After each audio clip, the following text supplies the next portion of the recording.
માર્કેટમાં સતત પાંચમા દિવસે રહી વેચવાલી નિફ્ટી આશરે 200 પોઈન્ટના ઘટાડા સાથે 25,700ના સ્તરની નીચે બંધ. ICICI bank, HDFC bank, NTPC અને અદાણી પોર્ટે બનાવ્યું દબાણ. બેંક નિફ્ટીમાં પણ લગભગ 1%નો રહ્યો ઘટાડો. મિડ કેપ અને સ્મોલ કેપ ઇન્ડેક્સમાં પણ વેચવાલી રહી યથાવત. ડિસેમ્બરમાં એસઆઈપી ઇનફ્લો નવા શિખર પર. પહેલીવાર ₹31,000 કરોડને પાર એસઆઈપીનો ઇનફ્લો. 31,002 કરોડની રેકોર્ડ ઊંચાઈ પર નોંધાયો.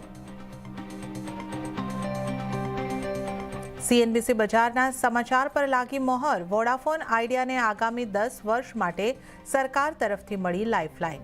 બાકી એજીઆરની ચૂકવણીથી મળી મોટી રાહત. પહેલા 6 વર્ષ માટે વાર્ષિક મહત્તમ ₹124 કરોડ ચૂકવવા પડશે, તો આગામી 4 વર્ષ માટે ₹100 કરોડ ચૂકવવા પડશે. સમાચાર બાદ સ્ટોકમાં મામૂલી તેજી.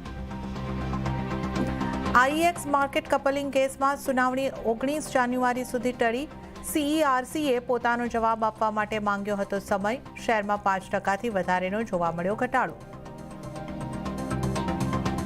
અને ઈપીએફ મેમ્બર્સ માટે મોટા સમાચાર. 1 એપ્રિલથી પીએફ ખાતા ધારકો એટીએમ અને ભીમ યુપીઆઈ દ્વારા નીકાળી શકશે પીએફના પૈસા. એટીએમથી પૈસા નીકાળવા માટે મળશે સ્પેશિયલ પીએફ વિથડ્રો કાર્ડ.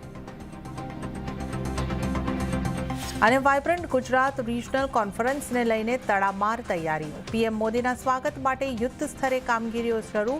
હાલ સુધીમાં 90% કામગીરી પૂર્ણ થઈ.